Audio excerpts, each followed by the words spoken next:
검찰총장은 법무부 장관의 부하가 아닙니다. 총장이 보수 언론의 프레임 안에서 움직였고 우리 사회와 국민들을 위해서 어떻게 봉사할지 윤 총장의 행보 자체가 정치적 논란을 자초하고 있는 게 아닌가. 지금 그리고 과거의 기사 속에 숨은 진실을 찾아가는 시간. 저널리즘 성찰 프로젝트 김희택의 저널 어택.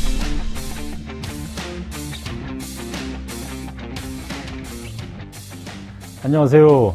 저널어택 8번째 시간입니다. 방금 4년 전 광화문 촛불 시위 영상 보셨는데요. 감회가 어떠신지요? 당시 촛불 시민들은 현직 대통령을 탄핵하고 새 정부를 출범시켰습니다.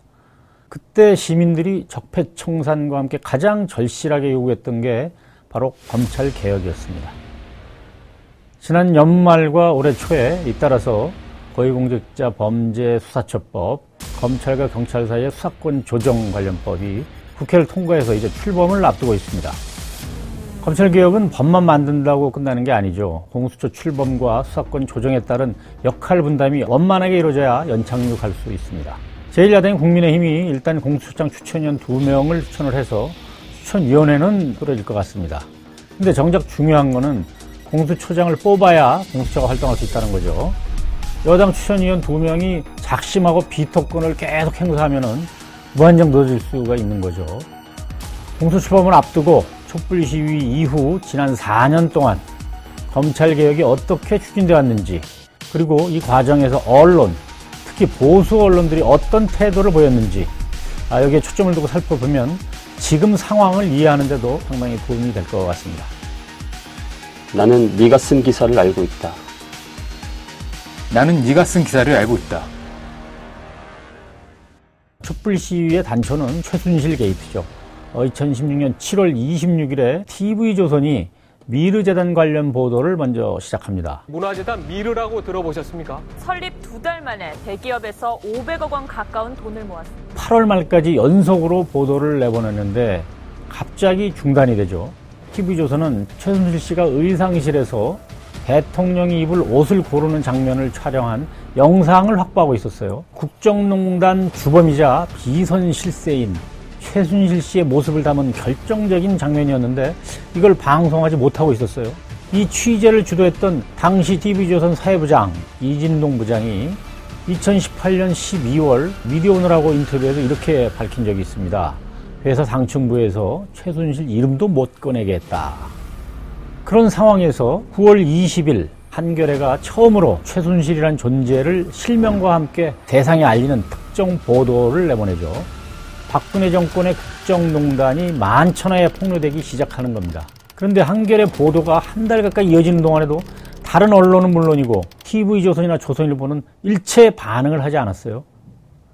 이진동 부장은 책에다가 당시 일을 이렇게 적어놨어요. 변용식 대표를 찾아가서 방상훈 사장을 만나서 얘기해달라. 알았다고만 하고 여전히 방송을 막았다는 얘기죠. 이 부장은 미디어오늘하고 인터뷰에서는 이런 얘기도 털어놨습니다.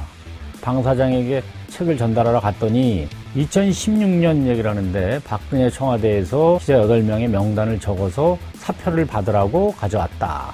물론 방상훈 사장이야 그런 외압에도 자기가 해고하지 않았다라면서 자랑 삼아서 한 얘기겠지만은 다시 말하면은 정권한테 협박을 받았다는 얘기죠. 그래서 시대의 특종 영상을 찍어놓고도 몇 달 동안이나 정권 눈치 보느라고 의상실 영상을 보도하지 못한 거 아니겠습니까? 그러다가 한겨레가 보도하고 나서 한 달 훨씬 지난 뒤 JTBC가 최순실 씨가 등장하는 태블릿 PC를 처음 보도합니다. 그제서야 TV조선이 최순실 씨가 나오는 의상실 영상을 틀죠. 최순실 일파의 국정농단이 언론에 의해서 잇따라 폭로되면서 국민적인 분노가 전국에서 촛불 시위로 타올랐습니다. 박 대통령 진짜 퇴진 실명 나왔습니다. 물러설 곳이 없을 것 같아요. 가만히 있는 것보다는 이렇게 행동이라도 해야죠. 근데 조선일보가 어떤 기사를 썼나 한번 볼까요? 탄핵 도화선이라던 태블릿 대대의 정체, 태블릿 PC 출연 너무 자기적, 사용자 최순실 아니라는 증인 확보, 허위사실 유포, 변희재 씨 구속이 찜찜한 이유, 이런 식으로 태블릿 PC 조작설에 동조하면서 검찰이 한 국정농단 수사 결과에 대해서 시비를 걸었죠. 탄핵 국면에서 태극기 부대들이 조선일보 불매운동까지 벌이고 하니까 조선일보 사람들이 상당히 충격을 받았다고 하는데 그 여파가 아닌가 싶어요. 어쨌든 태블릿 PC 가짜 주장에 대해서 대법원에서 사실이 아니다라는 이런 확정 판결까지 나왔는데도 조선일보는 이거에 대해서 공식적으로 정정하거나 사과한 적이 없죠. 새 정권이 출범을 해서 적폐청산 수사가 계속됩니다.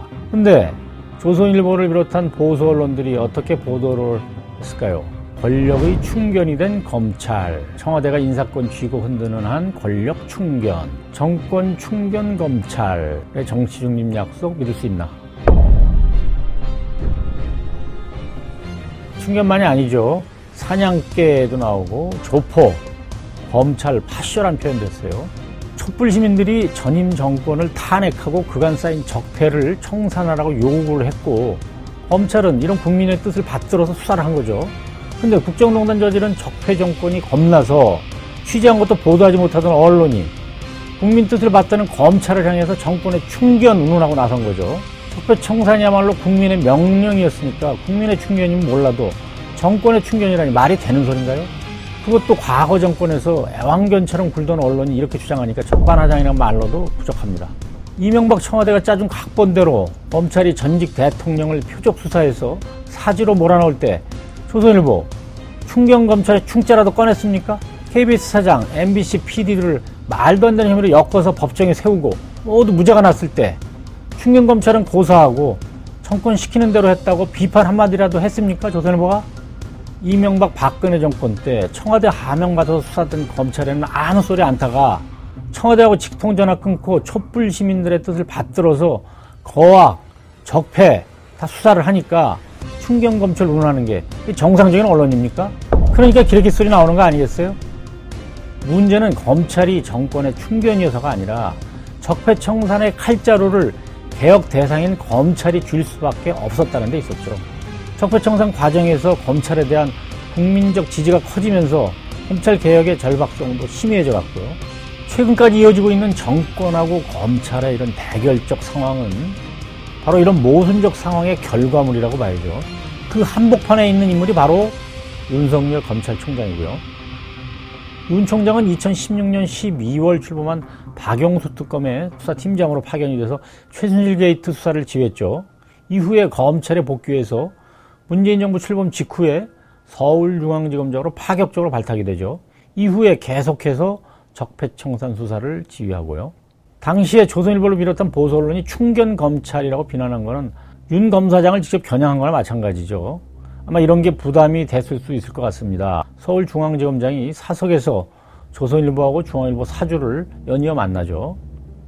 총장님, 조선일보 방상훈 사장 만났어요? 안 만나셨어요? 그 당시에 뭐 관련 사건이 있고 지금 거론되는 분이 사건 관계자라는 뭐가 있습니까? 네, 보여드릴게요. 네. 특히 조선일보사는 당시에 서울중앙지검에 계류된 여러 사건 당사자라는 점에서 부적절한 만남이었어요. 당연히 검사 윤리강령 위반 소지가 있는 거고요. 역시 힘센 언론사라 사주 만나더니 봐준 게 아니냐, 그런 오해 사기 딱 좋은 그런 행보죠. 방상훈 사장하고 만나는 자리에 조선일보 편집국장까지 배석했다는 사실은 제가 직접 확인한 적이 있습니다. 발행인이나 편집인도 아니고 언론 활동에 관해서는 아무런 법적 권한도 없는 언론 사주들을 만나서 할 얘기가 뭐가 있었을까요? 이게 지금까지 논란이 되는 이유는 총장 취임한 뒤에 윤석열 검찰총장 행보가 현 정권을 겨냥하는 쪽으로 180도 바뀌기 때문에 논란이 되는 거죠. 7월 17일 총장으로 취임하고 그 직후에 검사 인사를 하죠. 근데 여기서 문제가 생기죠. 이 인사는 사실상 윤 총장 인사였다고 해도 과언이 할 정도로 총장 의견이 대폭 반영됐다고 합니다. 그 결과 이른바 윤석열 사단을 비롯한 특수통들이 싹쓸이하다시피 요직을 독점하죠. 그래서 검찰 내부에서는 검사의 80%가 돌아섰다는 말까지 나올 정도로 분위기가 안 좋았죠. 니들끼리 잘 해봐라 뭐 그런 거죠. 이런 상황에서 8월 9일 날 청와대 민정수석에서 물러나 있던 조국 수석이 법무장관 후보로 발표가 되죠. 8월 27일 국회 인사청문회를 코앞에 두고 검찰이 전격적으로 압수수색에 들어가죠. 그 이후 상황은 여러분들이 다 아시는 대로입니다. 당시 압수수색에 대해서 윤 총장 쪽은 사건 관련자들이 해외로 달아나고 증거를 없애고 있어서 불가피했다, 그렇게 설명을 했어요. 이른바 조국 흑서라는 책의 필자들도 비슷하게 주장을 하던데, 권남계 변호사는 당시에 서울 남부지검 증권범죄합수단의 한 검사가 수사를 하다가 단서를 잡아서 대검에 보고한 게 조국 수사의 계기가 된 것처럼 그렇게 말을 세계했더군요. 물론 이제 그런 꼬투리가 있으니까 수사할 수 있었겠죠. 그런 것조차 없으면 아예 수사도 할 수 없는 거고요. 근데 그 이후에 검사를 30여 명이나 투입을 하고 먼지털이 수사니 뭐 인디언 기우제 수사니 이런 말이 나올 정도로 유례없이 강도 높게 수사를 한 걸 보면은 그런 이유만으로 보기에는 뭔가 좀 부족하죠. 아마도 검찰 인사로 내부 반발에 몰린 윤 총장이 검찰개혁의 상징인 조 장관을 타격을 해서 정권과 맞서는 모양새를 취한 게 아닌가. 그렇게 해서 정권의 충견이라는 보수 언론의 조롱과 비판에서 벗어나고 조직의 동요도 무마하려는 양수겸장, 일석이조의 고려 아래서 감행한 게 아닌가. 저는 그렇게 봅니다. 실제로 그 사건 이후에 보수 언론이 충견으로 조롱하는 일도 없어졌고 검찰 안팎에서는 정권하고 맞짱 뜨는 검찰총장이라는 이미지를 붙이는 계기가 된 것도 사실이죠. 이런 면에서 보면은 윤 총장이 보수 언론의 프레임 안에서 움직였고 그 결과 의도와 관계없이 보수 언론과 보수 야당 그리고 윤석열 검찰 사이에 검찰 사이에게 정하는 반개혁 연대라고 할까요? 어떤 면은 사실상 현 정부에 반대하는 그런 연대가 자연스럽게 형성된 게 아닌가 그런 생각이 듭니다. 조국 전 장관이나 가족 사건의 재판 상황도 이런 해석에 힘을 실어주고 있다고 봅니다. 조카인 그 조범동 씨 재판은 1심 선고가 내려져서 지금 2심이 진행 중이고 부인 정경심 교수 재판하고 조 전 장관 재판은 1심이 이제 거의 마무리돼 가고 있죠.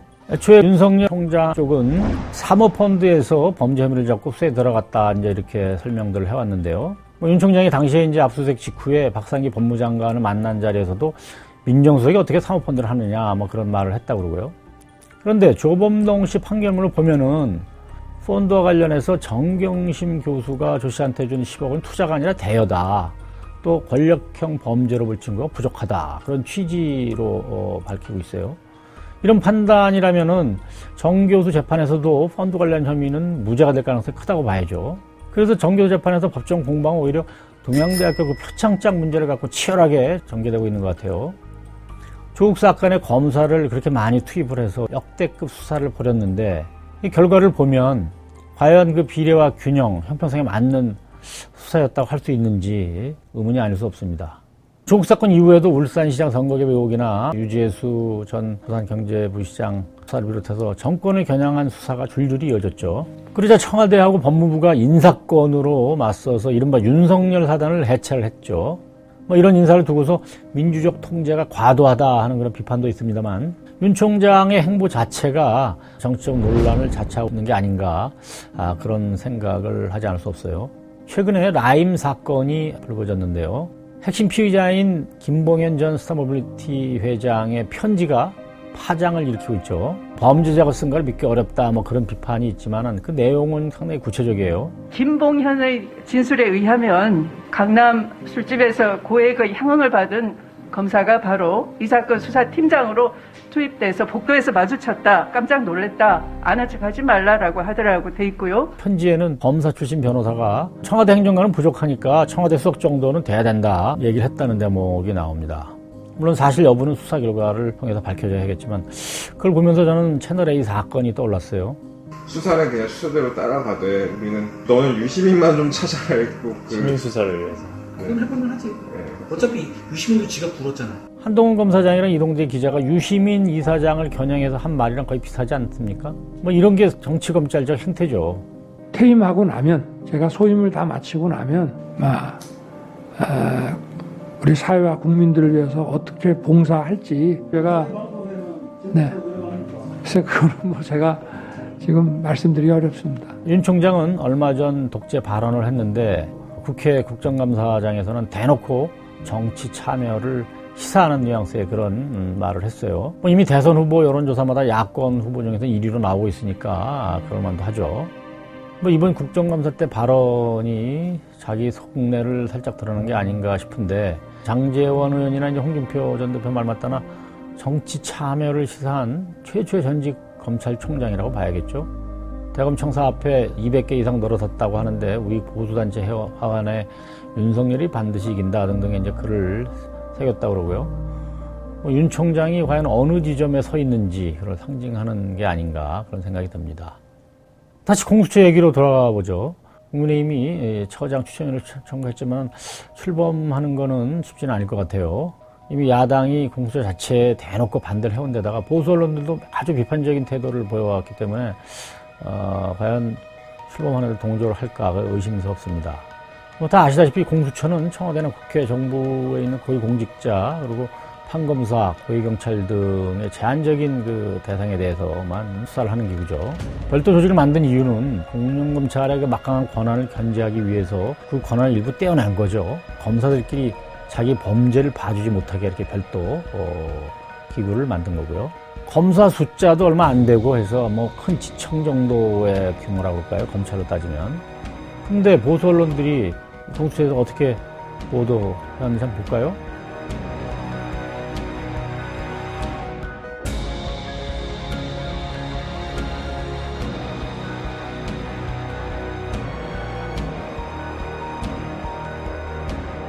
근데 공수처는 앞서 봤듯이 규모로 보나 권한으로 보나 공룡도 괴물도 아니죠.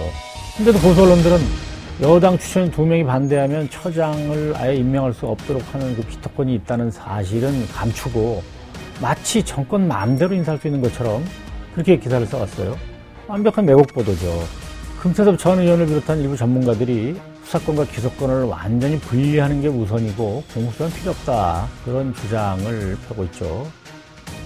물론 일리가 있는 얘기입니다.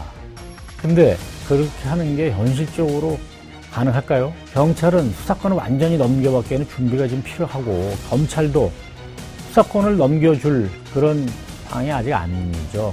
그런 상황에서 결국 검찰과 경찰, 공수처 사이에 상호 견제하는 과도기적 절충안을 택한 게 바로 이번 검찰개혁법이죠. 이것이 이상적인 방안이라서 이렇게 한 게 아니고 검찰개혁안을 놓고 20여 년 동안 논의해온 그 기반 아래에서 검찰과 경찰, 청와대, 정치국까지 포함해서 어렵게 타협한 결과물이라고 봐야 되겠죠. 근데 그동안 검찰개혁에 아무런 관심도 없던 보수 언론, 보수 야당이 공수처하고 수사권 조정 결과를 매도하고 방해하는 것은 국민적 동의를 얻기 어렵죠. 지금 국민의힘은 이미 세월호 참사조사 특위라든지 5.18 진상규명 특위 때도 상당히 오랫동안 국민의힘 그런 전력이 있죠. 공수처 역시도 이번에 공수처장 추천위원 청구를 안 해서 한참 공전시키다가 여당이 법을 바꾸겠다 그러니까 맞으면서 추천한 거 아닙니까? 이번에 추천 2명의 위원들 면면을 봐도 비토권을 행사해서 무력화시키려는 게 아닌가 하는 그 가능성을 배제하기는 힘들어 보입니다.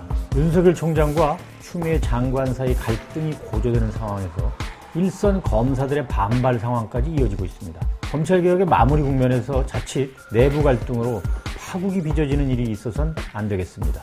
검찰은 선출된 권력이 아닙니다. 국민이 권한을 마음대로 쓰라고 위임해준 것도 물론 아니고요. 다 같이 통찰합시다. 다음 시간에 뵙겠습니다.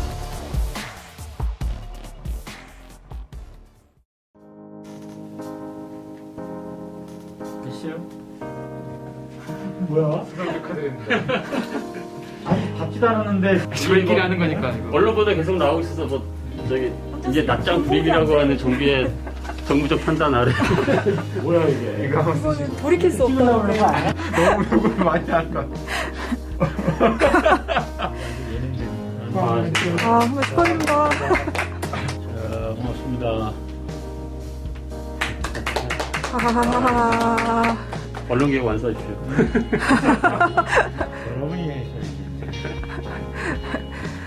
제 32회 안종필 자유언론상 김희택 한겨레 대기자.